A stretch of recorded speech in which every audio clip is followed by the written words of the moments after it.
Welcome to Dweller of the Dark. We are a channel honoring the yellowed and blackened bones of many prominent authors.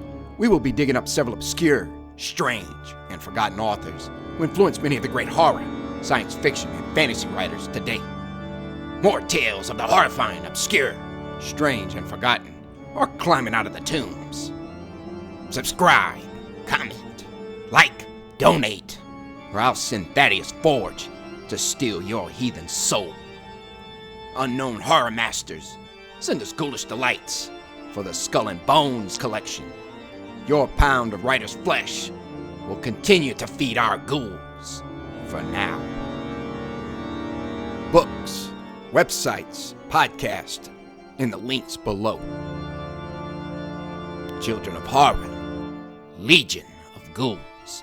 Tonight, A Christmas Carol by Charles Dickens. Stave 2. The first of the three spirits.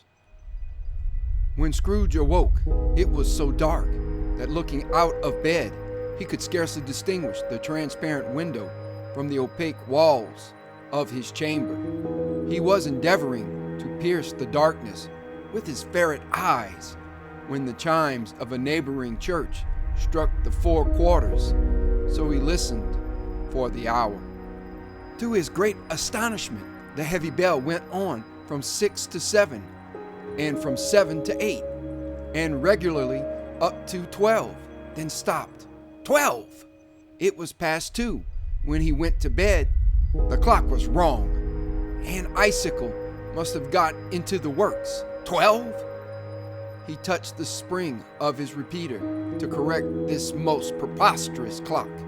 Its rapid little pulse beat 12 and stopped. "Why, it isn't possible," said Scrooge, "that I can have slept through a whole day and far into another night. It isn't possible that anything has happened to the sun. And this is 12 at noon." The idea being an alarming one, he scrambled out of bed and groped his way to the window.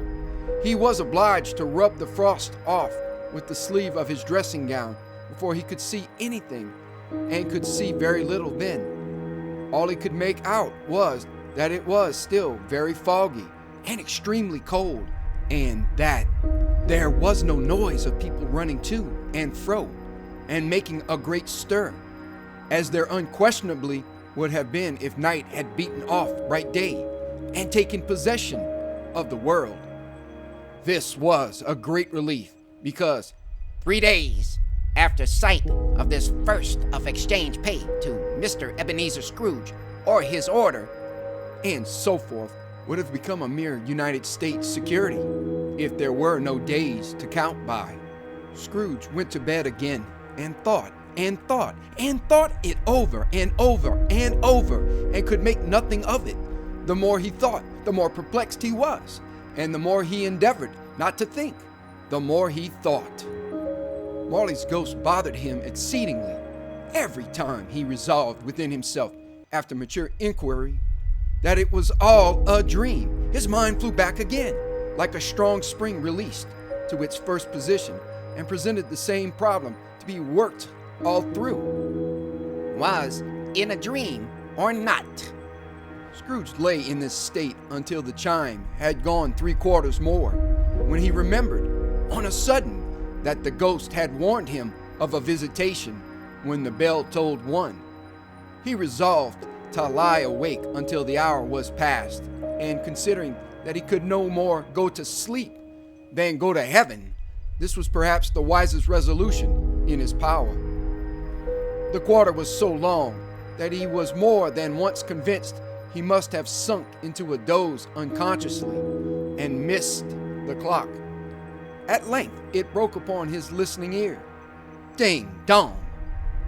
"A quarter past," said Scrooge, counting. Ding dong! "Half past," said Scrooge. Ding dong!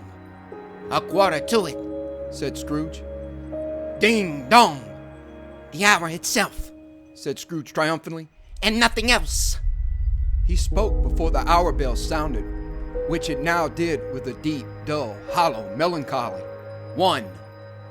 Light flashed up in the room upon the instant, and the curtains of his bed were drawn. The curtains of his bed were drawn aside, I tell you, by a hand.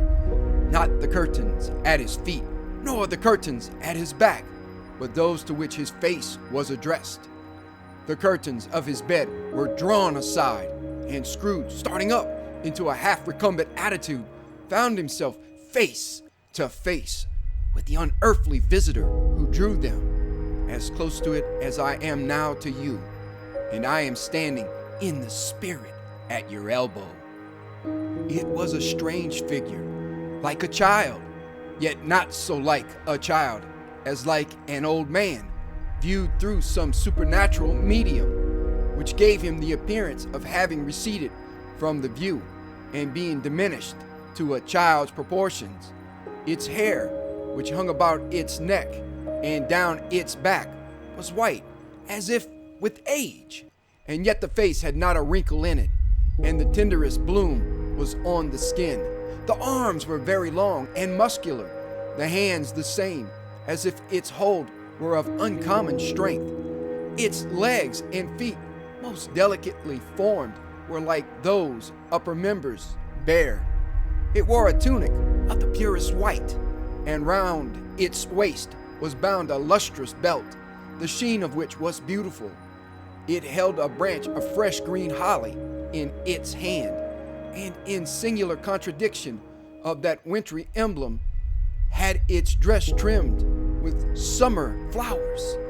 But the strangest thing about it was that from the crown of its head there sprung a bright, clear jet of light, by which all this was visible, and which was doubtless the occasion of its using, in its duller moments, a great extinguisher for a cap, which it now held under its arm.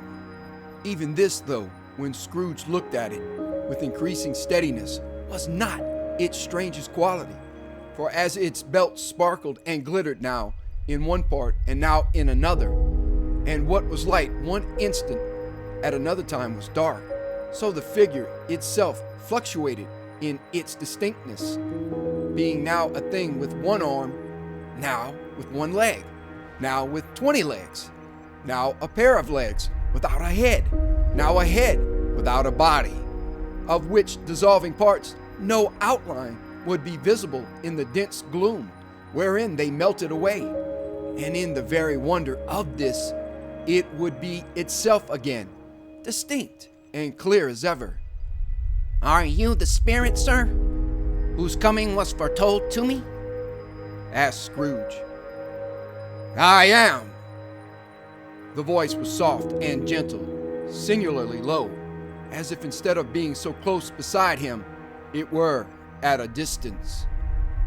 Who and what are you? Scrooge demanded. I am the ghost of Christmas past. Long past? Inquired Scrooge, observant of its dwarfish stature. No, your past. Perhaps Scrooge could not have told anybody why, if anybody could have asked him, but he had a special desire to see the spirit in his cap, and begged him to be covered. What? Exclaimed the ghost. Would you so soon put out, with worldly hands, the light I give? Is it not enough that you are one of those whose passions made this cap, and forced me through whole trains of years to wear it low upon my brow? Scrooge reverently disclaimed all intention to offend or any knowledge of having willfully bonneted the spirit at any period of his life. He then made bold to inquire what business brought him there. Your welfare, said the ghost. Scrooge expressed himself much obliged, but could not help thinking that a night of unbroken rest would have been more conducive to that end. The spirit must have heard him thinking, for it said immediately, Your reclamation, then! Take heed! It put out its strong hand as it spoke, and clasped him gently by the arm. Rise, and walk with me." It would have been in vain for Scrooge to plead that the weather and the hour were not adapted to pedestrian purposes. That bed was warm and the thermometer a long way below freezing. That he was clad but lightly in his slippers, dressing gown, and nightcap. And that he had a cold upon him at that time. The grasp, though gentle as a woman's hand, was not to be resisted. He rose, but finding that the spirit made towards the window, clasped his robe in supplication. "I am a mortal," Scrooge remonstrated. "and liable to fall." "Bear but a touch of my hand there," said the spirit, laying it upon his heart, "and you shall be upheld in more than this." As the words were spoken, they passed through the wall and stood upon an open country road, with fields on either hand. The city had entirely vanished. Not a vestige of it was to be seen. The darkness and the mist had vanished with it, for it was a clear, cold winter day, with snow upon the ground. "Good heaven," said Scrooge, clasping his hands together as he looked about him. "I was bred in this place. I was a boy here." The spirit gazed upon him mildly. Its gentle touch, though it had been light and instantaneous, appeared still present to the old man's sense of feeling. He was conscious of 1,000 odors floating in the air, each one connected with 1,000 thoughts and hopes and joys and cares long, long forgotten. "Your lip is trembling," said the ghost. "And what is that upon your cheek?" Scrooge muttered, with an unusual catching in his voice, that it was a pimple, and begged the ghost to lead him where he would. "You recollect the way?" inquired the spirit. "Remember it," cried Scrooge with fervor. "I could walk it blindfold." "Strange to have forgotten it for so many years," observed the ghost. "Let us go on."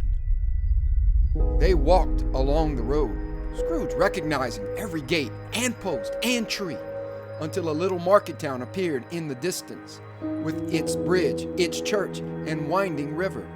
Some shaggy ponies now were seen trotting towards them, with boys upon their backs, who called to other boys in country gigs and carts driven by farmers. All these boys were in great spirits and shouted to each other until the broad fields were so full of merry music that the crisp air laughed to hear it. "These are but shadows of the things that have been," said the ghost. "They have no consciousness of us." The jocund travelers came on, and as they came, Scrooge knew and named them every one. Why was he rejoiced beyond all bounds to see them? Why did his cold eye glisten and his heart leap up as they went past? Why was he filled with gladness when he heard them give each other Merry Christmas as they parted at crossroads and byways for their several homes? What was Merry Christmas to Scrooge? Out upon Merry Christmas, what good had it ever done to him? "The school is not quite deserted," said the ghost. "A solitary child, neglected by his friends, is left there still." Scrooge said he knew it, and he sobbed. They left the high road by a well-remembered lane, and soon approached a mansion of dull red brick, with a little weathercock surmounted cupola on the roof, and a bell hanging in it. It was a large house, but one of broken fortunes, for the spacious offices were little used. Their walls were damp and mossy, their windows broken, and their gates decayed. Fowls clucked and strutted in the stables, and the coach houses and sheds were overrun with grass. Nor was it more retentive of its ancient state within, for entering the dreary hall and glancing through the open doors of many rooms, they found them poorly furnished, cold, and vast. There was an earthy savor in the air, a chilly bareness in the place, which associated itself somehow with too much getting up by candlelight and not too much to eat. They went, the ghost and Scrooge, across the hall to a door at the back of the house. It opened before them and disclosed a long, bare, melancholy room, made barer still by lines of plain deal forms and desks. At one of these, a lonely boy was reading near a feeble fire, and Scrooge sat down upon a form and wept to see his poor forgotten self as he used to be. Not a latent echo in the house, not a squeak and scuffle from the mice behind the paneling, not a drip from the half-thawed waterspout in the dull yard behind, not a sigh among the leafless boughs of one despondent poplar, not the idle swinging of an empty storehouse door. No, not a clicking in the fire, but fell upon the heart of Scrooge with a softening influence and gave a freer passage to his tears. The spirit touched him on the arm and pointed to his younger self, intent upon his reading. Suddenly a man in foreign garments, wonderfully real and distinct to look at, stood outside the window with an axe stuck in his belt and leading by the bridle an ass laden with wood. Why, it's Ali Baba! Scrooge exclaimed in ecstasy. It's dear old honest Ali Baba. Yes, I know. One Christmas time, when yonder solitary child was left here all alone, he did come for the first time, just like that. Poor boy. And Valentine, said Scrooge, and his wild brother Orson. There they go. And what's his name? Who was put down in his drawers, asleep at the gate of Damascus. Don't you see him? And the Sultan's groom turned upside down by the genie. There he is upon his head. Serve him right. I'm glad of it. What business had he to be married to the princess?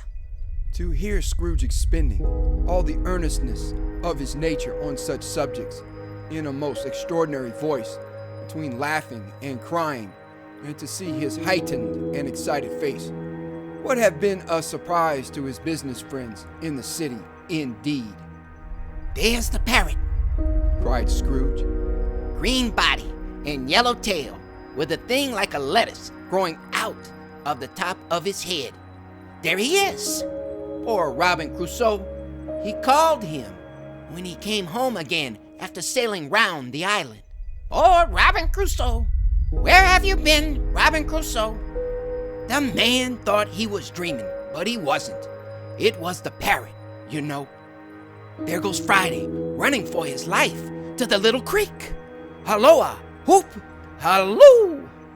Then, with a rapidity of transition very foreign to his usual character, he said, in pity for his former self, Poor boy, and cried again. I wish, Scrooge muttered, putting his hand in his pocket and looking about him after drying his eyes with his cuff. But it's too late now. What is the matter? Asked the spirit. Nothing, said Scrooge. Nothing. There was a boy singing a Christmas carol at my door last night. I should like to have given him something. That's all. The ghost smiled thoughtfully and waved its hand, saying as it did so, Let us see another Christmas. Scrooge's former self grew larger at the words, and the room became a little darker and more dirty. The panels shrunk, the windows cracked, fragments of plaster fell out of the ceiling, and the naked laughs were shown instead. But how all this was brought about, Scrooge knew no more than you do. He only knew that it was quite correct, that everything had happened so, that there he was, alone again, when all the other boys had gone home for the jolly holidays. He was not reading now, but walking up and down despairingly. Scrooge looked at the ghost and with a mournful shaking of his head, glanced anxiously towards the door. It opened, and a little girl much younger than the boy came darting in, and putting her arms about his neck and often kissing him, addressed him as her "Dear, dear brother, I have come to bring you home, dear brother," said the child, clapping her tiny hands and bending down to laugh. "To bring you home, home, home." Home, little fan? returned the boy. "Yes," said the child, brimful of glee. "Home for good and all, home for ever and ever. Father is so much kinder than he used to be, that home's like heaven. He spoke so gently to me one dear night when I was going to bed that I was not afraid to ask him once more if you might come home. And he said, 'Yes, you should,' and sent me in a coach to bring you. And you're to be a man," said the child, opening her eyes, "and are never to come back here. But first, we're to be together all the Christmas long and have the merriest time in all the world." You are quite a woman, little fan, exclaimed the boy. She clapped her hands and laughed and tried to touch his head, but being too little, laughed again and stood on tiptoe to embrace him. Then she began to drag him in her childish eagerness towards the door, and he, nothing loath to go, accompanied her. A terrible voice in the hall cried, "Bring down Master Scrooge's box there!" And in the hall appeared the schoolmaster himself, who glared on Master Scrooge with a ferocious condescension, and threw him into a dreadful state of mind by shaking hands with him. He then conveyed him and his sister into the veriest old well of a shivering best parlor that ever was seen, where the maps upon the wall and the celestial and terrestrial globes in the windows were waxy with cold. Here he produced a decanter of curiously light wine and a block of curiously heavy cake, and administered installments of those dainties to the young people, at the same time sending out a meager servant to offer a glass of something to the postboy, who answered that he thanked the gentleman, but if it was the same tap as he had tasted before, he had rather not. Master Scrooge's trunk being by this time tied onto the top of the chaise, the children bade the schoolmaster goodbye right willingly, and getting into it, drove gaily down the garden sweep, the quick wheels dashing the hoarfrost and snow from off the dark leaves of the evergreens like spray. Always a delicate creature, whom a breath might have withered, said the ghost. But she had a large heart. So she had, cried Scrooge. You're right. I will not gainsay it, spirit. God forbid. She died a woman, said the ghost, and had, as I think, children. One child, Scrooge returned. True, said the ghost. Your nephew. Scrooge seemed uneasy in his mind and answered briefly. Yes. Although they had but that moment left the school behind them, they were now in the busy thoroughfares of a city where shadowy passengers passed and repassed, where shadowy carts and coaches battled for the way, and all the strife and tumult of a real city were. It was made plain enough by the dressing of the shops that here too it was Christmas time again, but it was evening and the streets were lighted up. The ghost stopped at a certain warehouse door and asked Scrooge if he knew it. Know it, said Scrooge. Was I apprenticed here? They went in, at sight of an old gentleman in a Welsh wig sitting behind such a high desk that if he had been 2 inches taller, he must have knocked his head against the ceiling. Scrooge cried in great excitement. Why, it's old Fezziwig! Bless his heart, it's Fezziwig, alive again! Old Fezziwig laid down his pen and looked up at the clock, which pointed to the hour of 7. He rubbed his hands, adjusted his capacious waistcoat, laughed all over himself, from his shoes to his organ of benevolence, and called out in a comfortable, oily, rich, fat, jovial voice, "Yo ho there, Ebenezer Dick!" Scrooge's former self, now grown a young man, came briskly in, accompanied by his fellow prentice. "Dick Wilkins, to be sure," said Scrooge to the ghost. "Bless me. Yes, there he is. He was very much attached to me, was Dick. Poor Dick. Dear, dear." "Yo ho, my boys," said Fezziwig. "No more work tonight. Christmas Eve, Dick. Christmas, Ebenezer. Let's have the shutters up," cried old Fezziwig, with a short clap of his hands, "before a man can say Jack Robinson." You wouldn't believe how those two fellows went at it. They charged into the street with the shutters. 1, 2, 3. Had 'em up in their places. 4, 5, 6. Barred 'em and pinned 'em. 7, 8, 9. And came back before you could have got to 12, panting like racehorses. "Hilly-ho!" cried old Fezziwig, skipping down from the high desk with wonderful agility. "Clear away, my lads, and let's have lots of room here. Hilly-ho, Dick! Cheer up, Ebenezer!" Clear away! There was nothing they wouldn't have cleared away, or couldn't have cleared away, with old Fezziwig looking on. It was done in a minute. Every movable was packed off, as if it were dismissed from public life for evermore. The floor was swept and watered. The lamps were trimmed. Fuel was heaped upon the fire, and the warehouse was as snug and warm and dry and bright a ballroom as you would desire to see upon a winter's night. In came a fiddler with a music book, and went up to the lofty desk, and made an orchestra of it, and tuned like 50 stomach aches. In came Mrs. Fezziwig, one vast substantial smile.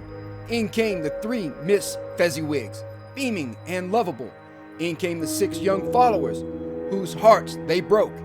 In came all the young men and women employed in the business. In came the housemaid with her cousin, the baker.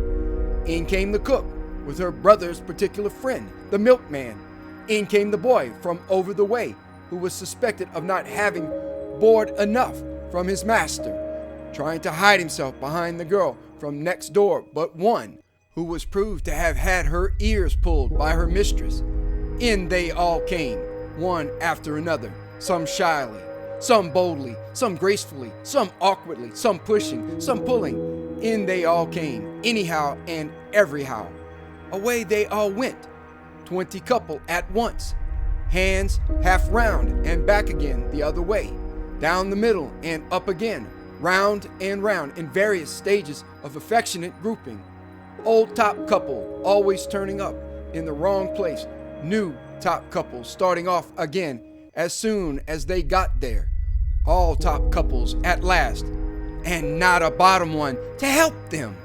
When this result was brought about, old Fezziwig, clapping his hands to stop the dance, cried out, "Well done!" And the fiddler plunged his hot face into a pot of porter, specially provided for that purpose.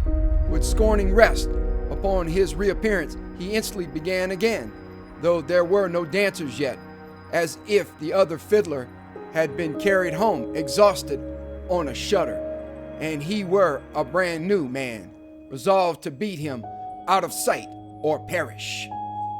There were more dances, and there were forfeits, and more dances, and there was cake, and there was negus, and there was a great piece of cold roast, and there was a great piece of cold boiled, and there were mince pies and plenty of beer. But the great effect of the evening came after the roast and boiled, when the fiddler, an artful dog, mind, the sort of man who knew his business better than you or I could have told it him, struck up Sir Roger de Coverley, Then old Fezziwig stood out to dance with Mrs. Fezziwig, top couple too, with a good stiff piece of work cut out for them. 3 or 4 and 20 pair of partners, people who were not to be trifled with, people who would dance and had no notion of walking. But if they had been twice as many, 4 times, old Fezziwig would have been a match for them, and so would Mrs. Fezziwig. As to her, she was worthy to be his partner in every sense of the term. If that's not high praise, tell me higher, and I'll use it. A positive light appeared to issue from Fezziwig's calves. They shone in every part of the dance like moons. You couldn't have predicted at any given time what would have become of them next. And when old Fezziwig and Mrs. Fezziwig had gone all through the dance, advance and retire, both hands to your partner, bow and curtsy, corkscrew, thread the needle, and back again to your place, Fezziwig cut so deftly that he appeared to wink with his legs and came upon his feet again without a stagger. When the clock struck 11, this domestic ball broke up. Mr. and Mrs. Fezziwig took their stations, one on either side of the door, and shaking hands with every person individually as he or she went out, wished him or her a Merry Christmas. When everybody had retired but the 2 prentices, they did the same to them, and thus the cheerful voices died away, and the lads were left to their beds, which were under a counter in the back shop. During the whole of this time, Scrooge had acted like a man out of his wits. His heart and soul were in the scene, and with his former self, he corroborated everything, remembered everything, enjoyed everything, and underwent the strangest agitation. It was not until now, when the bright faces of his former self and Dick were turned from them, that he remembered the ghost and became conscious that it was looking full upon him, while the light upon its head burnt very clear. "A small matter," said the ghost, "to make these silly folks so full of gratitude." "Small?" echoed Scrooge. The spirit signed to him to listen to the 2 apprentices, who were pouring out their hearts in praise of Fezziwig, and when he had done so, said, "Why, is it not? He has spent but a few pounds of your mortal money, 3 or 4 perhaps. Is that so much that he deserves this praise?" "It isn't that," said Scrooge, heated by the remark, and speaking unconsciously, like his former, not his latter self. "It isn't that, spirit. He has the power to render us happy or unhappy, to make our service light or burdensome, a pleasure or a toil. Say that his power lies in words and looks, in things so slight and insignificant that it is impossible to add and count 'em up. What then? The happiness he gives is quite as great as if it cost a fortune." He felt the spirit's glance and stopped. "What is the matter?" asked the ghost. "Nothing particular," said Scrooge. "Something, I think," the ghost insisted.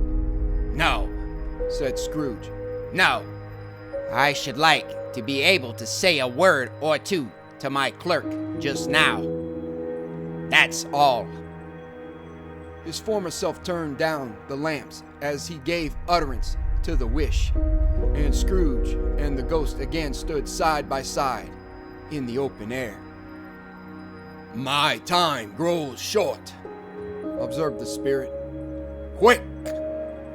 This was not addressed to Scrooge, or to anyone whom he could see, but it produced an immediate effect, for again Scrooge saw himself. He was older now, a man in the prime of life.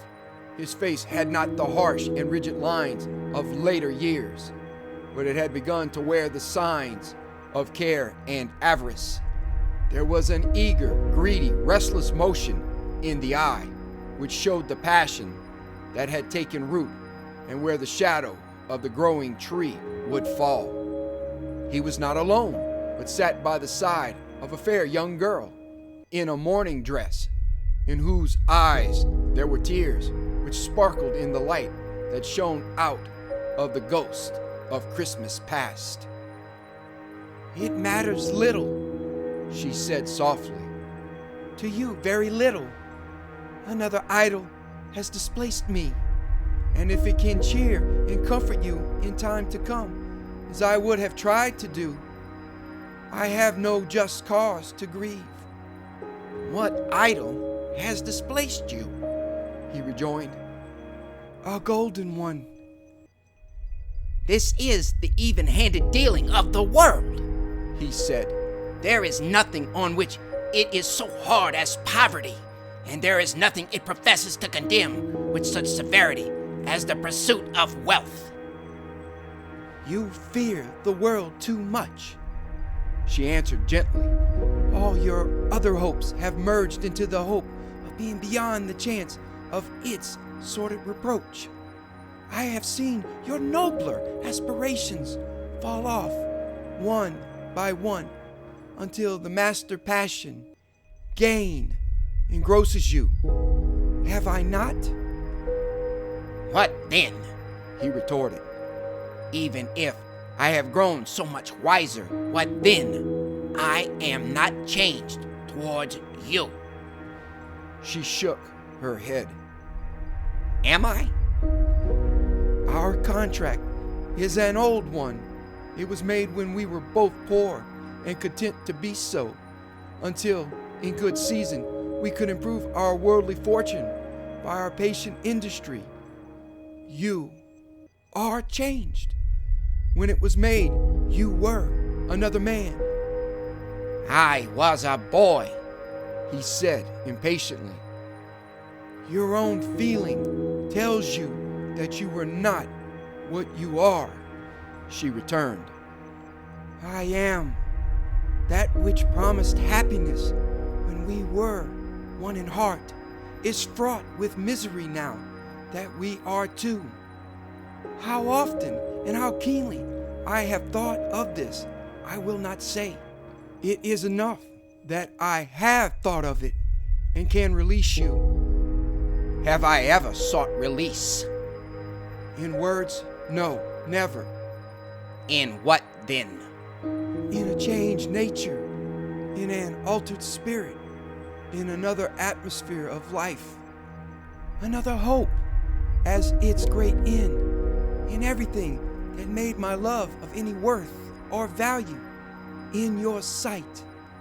If this had never been between us," said the girl, looking mildly, but with steadiness, upon him.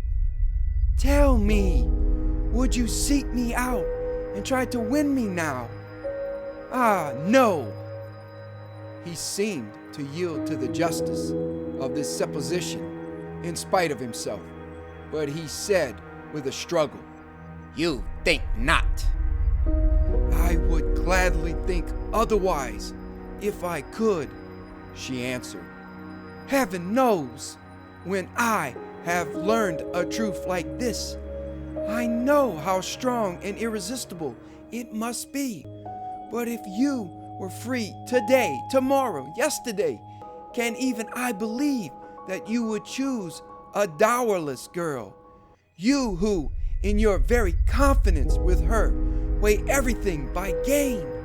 Or choosing her, if for a moment you were false enough to your one guiding principle to do so, do I not know that your repentance and regret would surely follow?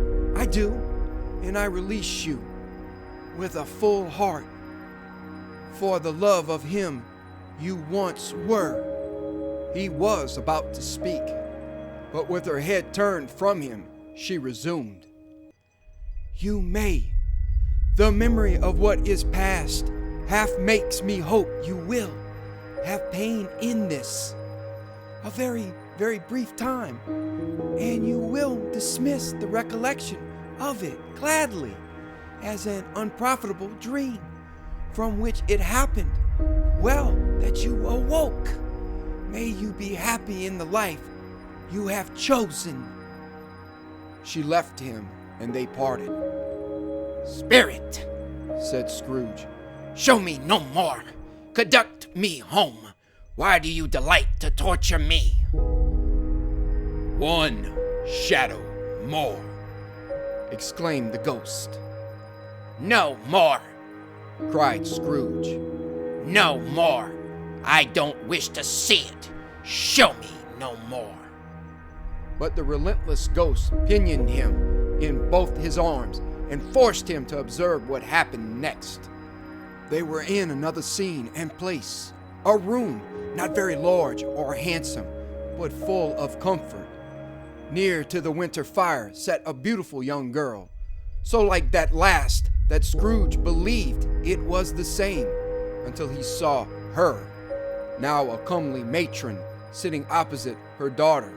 The noise in this room was perfectly tumultuous, for there were more children there than Scrooge in his agitated state of mind could count, and unlike the celebrated herd in the poem, they were not 40 children conducting themselves like one, but every child was conducting itself like 40. The consequences were uproarious beyond belief, but no one seemed to care. On the contrary, the mother and daughter laughed heartily and enjoyed it very much, and the latter, soon beginning to mingle in the sports, got pillaged by the young brigands most ruthlessly. What would I not have given to be one of them? Though I never could have been so rude. No, I wouldn't, for the wealth of all the world, have crushed that braided hair and torn it down, and for the precious little shoe, I wouldn't have plucked it off. God bless my soul, to save my life. As to measuring her waist in sport as they did bold young brood, I couldn't have done it.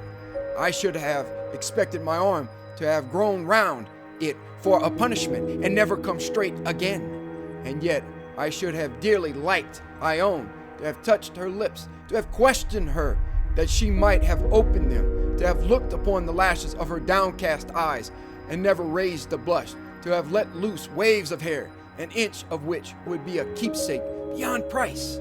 In short, I should have liked, I do confess, to have had the lightest license of a child, and yet to have been man enough to know its value. But now, a knocking at the door was heard, and such a rush immediately ensued that she, with laughing face and plundered dress, was borne towards it, the center of a flushed and boisterous group, just in time to greet the father, who came home attended by a man laden with Christmas toys and presents. Then the shouting and the struggling and the onslaught that was made on the defenseless porter, the scaling him with chairs for ladders to dive into his pockets, to spoil him of brown paper parcels, hold on tight by his cravat, hug him round his neck, pommel his back, and kick his legs in irrepressible affection, the shouts of wonder and delight with which the development of every package was received, the terrible announcement that the baby had been taken in the act of putting a doll's frying pan into his mouth, and was more than suspected of having swallowed a fictitious turkey glued on a wooden platter, the immense relief of finding this a false alarm, the joy and gratitude and ecstasy, they are all indescribable alike. It is enough that by degrees the children and their emotions got out of the parlor, and by one stair at a time, up to the top of the house, where they went to bed and so subsided. And now Scrooge looked on more attentively than ever when the master of the house, having his daughter leaning fondly on him, sat down with her and her mother at his own fireside, and when he thought that such another creature, quite as graceful and as full of promise, might have called him father and been a springtime in the haggard winter of his life, his sight grew very dim indeed. "Well," said the husband, turning to his wife with a smile, "I saw an old friend of yours this afternoon." Who was it? Yes. How can I? Tut, don't I know? She asked in the same breath, laughing as he laughed. Mr. Scrooge. Mr. Scrooge it was. I passed his office window, And as it was not shut up, and he had a candle inside, I could scarcely help seeing him. His partner lies upon the point of death, I hear. And there he sat alone, quite alone in the world, I do believe. Spirit, Said Scrooge in a broken voice. remove me from this place. I told you these were shadows of the things that have been, said the ghost. That they are what they are. Do not blame me. Remove me. Scrooge exclaimed. I cannot bear it. He turned upon the ghost, and seeing that it looked upon him with a face in which, in some strange way, there were fragments of all the faces it had shown him, wrestled with it. Leave me. Take me back. Haunt me no longer. In the struggle, if that can be called a struggle, in which the ghost, with no visible resistance on its own part, was undisturbed by any effort of its adversary, Scrooge observed that its light was burning high and bright, and dimly connecting that with its influence over him. He seized the extinguisher cap, and by a sudden action pressed it down upon its head. The spirit dropped beneath it, so that the extinguisher covered its whole form. But though Scrooge pressed it down with all his force, he could not hide the light which streamed from under it in an unbroken flood upon the ground. He was conscious of being exhausted and overcome by an irresistible drowsiness, and further, of being in his own bedroom. He gave the cap a parting squeeze, in which his hand relaxed, and had barely time to reel to bed before he sank into a heavy sleep.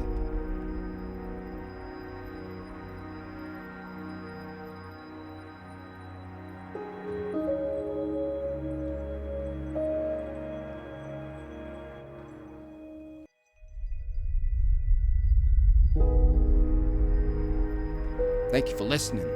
Have a great night.